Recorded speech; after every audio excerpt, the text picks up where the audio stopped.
Hi friends, welcome to our English channel. ఈరోజు ఈ వీడియోలో మనం రోజు యూజ్ చేసే కొన్ని రకాల తెలుగు సెంటెన్స్ని ఇంగ్లీష్లో సింపుల్గా ఎలా మాట్లాడాలో ఈ వీడియోలో తెలుసుకుందాం.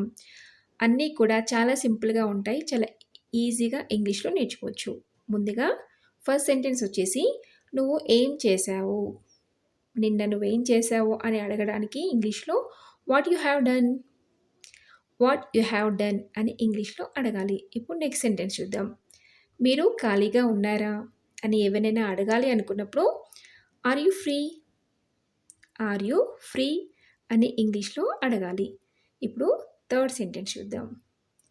నాకు నిజం చెప్పు అని ఇంగ్లీష్లో ఎవరినైనా మనం అడగాలి అనుకున్నప్పుడు tell me the truth, tell me the truth అని ఇంగ్లీష్లో అడగాలి. ఇప్పుడు నెక్స్ట్ సెంటెన్స్ చూద్దాం.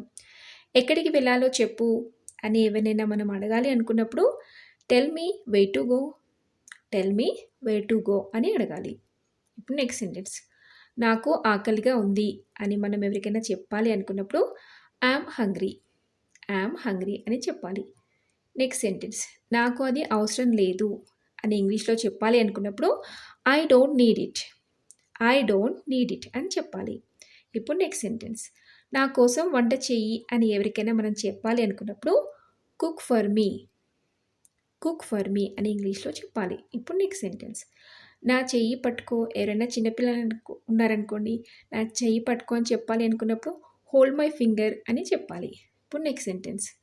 నాకు అత్యవసర పని ఉంది అని ఎవరికైనా చెప్పాలి అనుకున్నప్పుడు I have urgent work, I have urgent work అని చెప్పాలి. ఇప్పుడు ఆలస్యం చేయవద్దు అని ఎవరికైనా చెప్పాలి అనుకున్నప్పుడు don't be late, don't be late అని ఇంగ్లీష్లో చెప్పాలి. చూసారు కదా ఫ్రెండ్స్, అన్నీ కూడా చాలా సింపుల్గా ఇంగ్లీష్లో నేర్చుకోవచ్చు. మీరు కూడా ఇలా సింపుల్గా మాట్లాడడానికి ట్రై చేయండి. మీకు ఈ వీడియో నచ్చితే తప్పకుండా ఒక లైక్ చేయండి, మీ ఫ్రెండ్స్కి షేర్ చేయండి. అలాగే మరెన్నో ఇలాంటి వీడియోస్ కోసం నా ఛానల్ సబ్స్క్రైబ్ చేసుకోవడం మర్చిపోవద్దు. Thank you.